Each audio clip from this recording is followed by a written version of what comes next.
Hey guys, it's Justin here, welcome back to my channel. So I've done some pretty crazy things with my hair. I've had it platinum blonde, it's been silver, it's been dark, it's been short.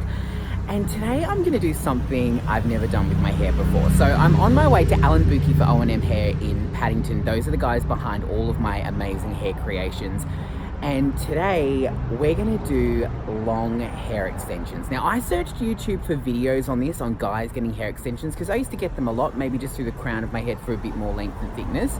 But I've never seen a guy with long hair extensions, well, not many. So today I'm gonna do this. I've got my bag of hair, I'm going to see my expert Tiffany, and I wanna take you guys along with me. So here's how we got my hair to go from this to this.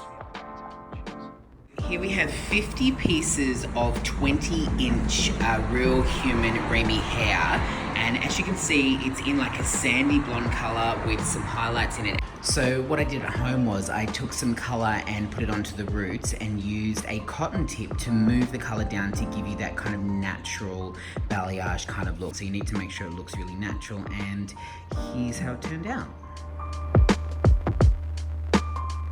So we've just completed the first step. We have done a shampoo and a tone to make sure that my hair matches the extensions perfectly, and we're about to start putting them in.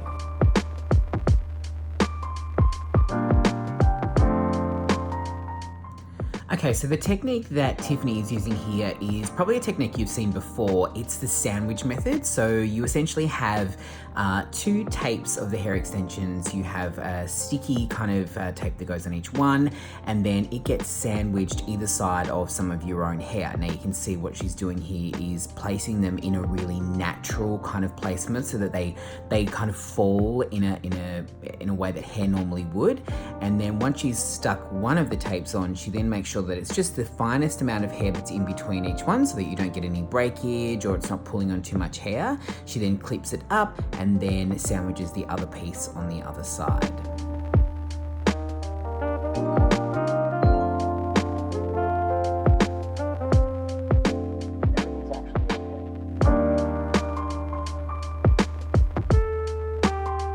And it was about at this point we realized that 25 sandwiches or 50 pieces was not going to be enough for my hair. So I had to call up my trusty boyfriend, who dropped off some wefts that I actually had at home. And then what we did with the wefts is we colored them, we put a faux root on them to make them look exactly like the tape extensions, and then put them along the back. Now, while all that length was fun, it obviously needed to be a really natural looking cut. So here is Mr. Alan Buki himself cutting my hair. He is, as you can see, going for a really textured kind of cut, so that's really shaggy and very masculine. And then afterwards we just put some nice big rough curls, and this is the end result. So here we are about 2 weeks after having my hair extensions, and as you can see, they're still looking really good. Now, I really want to try and answer all of your questions. I asked a few of you on my Instagram page just to drop me a line with any that you had after you'd seen me having them done. And so I've got a couple of those, plus all of the things that I've been telling people in the last couple of weeks since I had them done.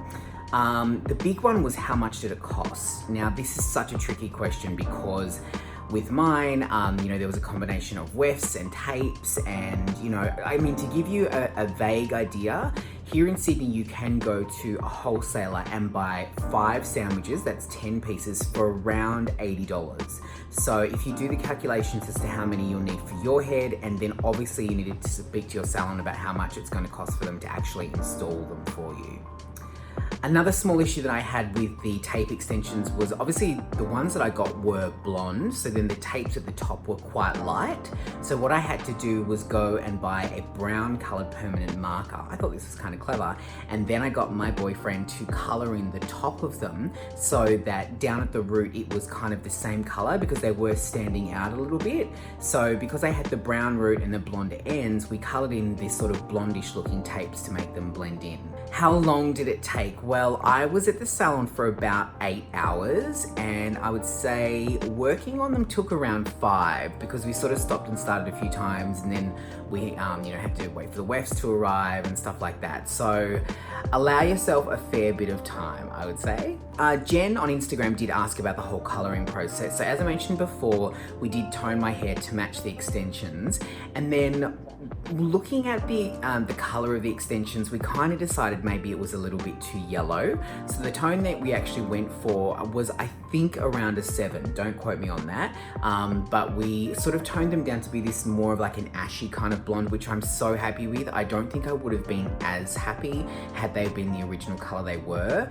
I purchased those and I put the dark root on them to match my hair. And then it wasn't until I got to my hairdressers and we sort of said, well, you know, a more natural color would maybe suit better. So then we toned my hair, we toned the extensions, and then when the extensions were toned, I believe they were done in a couple of different batches, so that some of them were a bit lighter, some of them were a bit darker, because then it looked way more natural when we were putting them in. Okay, showering and washing my hair. I've been so lucky where I've been back to the salon a few times because we have had a few tune-ups. So I have actually had my hair washed and styled by the salon, but I have showered a few times with it here at home and it is really heavy. So it's not heavy right now. I really can't even feel that I have anything extra on my hair, but in the shower, the tape extensions in particular do hold a lot of water. So they were quite heavy in the shower. So doing it myself, I'm actually gonna wash it as soon as I've finished filming this video, is quite a big job. I would set aside I guess probably about an hour to blow dry them and style them. On the daily, it takes me 10 minutes. If it's dry, I just literally get the curler, run it through it, rough it up. It really doesn't take that long at all. So as I did mention, I did have to go back to the salon just for a few fix-ups. Mostly that was to do with the wefts. So the way that we put them in is with microbeads and they go along the back of my hair. Now that was a little bit experimental for my hair, in particular because my hair is quite short. We weren't, it was like a try and see what it would do. So the conclusion that we came to was that it needed quite a few microbeads for it to stay in securely. We put some in and we did have, they sort of slipped out a little bit, so I had to go back and have them re-put back in. But I mean, it was no big deal. The salon fixed them for me straight away. No one could tell that they'd slipped out, only I could. And it was more of just a maintenance thing. And like I said, it was a great opportunity to then go and get it washed and styled and blow dried by the salon team. Another big question I had was, how do you sleep with them? I had so many DMs from people saying, oh, you've got to like braid it before you go to bed, or you've got to put it up in a ponytail, or don't sleep with it out because you'll get breakage. I have tried all of those ways. I found braiding gave it a nice bit of body for the next morning, but I did look like a very butch Heidi, which was hilarious. Very sexy going to bed with your boyfriend with your hair in 2 braids. Sleeping with it in a very loose ponytail is what I found works best for me. So I just tie it back in how it feels comfortable, because for those of you out there who have wefts, you know that they don't move as much as, say, tapes do, because they're not as flexible, and obviously mine have quite a few microbeads in them, so they kind of go up and they go down, and that's about it. So putting it in a loose ponytail to sleep just stops me from, because one night I rolled over and I must have lent my arm on my hair and I felt it pull. I roll around like my sleep, so that's pretty much what works best for me. I will say, finally, this is probably one of the best experiments I have ever done with my hair. I love it so much. Be very ready for people to want to touch your hair. If you're a bit funny with personal space, perhaps it's not the thing for you, but the one thing that people want to do is they want to touch it. I've been called Tarzan, Thor, Fabio, Jesus, all of those names. I will take them all. I'm very happy with all of those. It has been so much fun. I'm gonna keep this hair for as long as I possibly can. And if I haven't answered any of your questions, I'm so happy to do another video answering them all. You can just leave them in the comments below. And yeah, I'll get back to you and let you know exactly what you want to know about having hair extensions. Until next time, bye.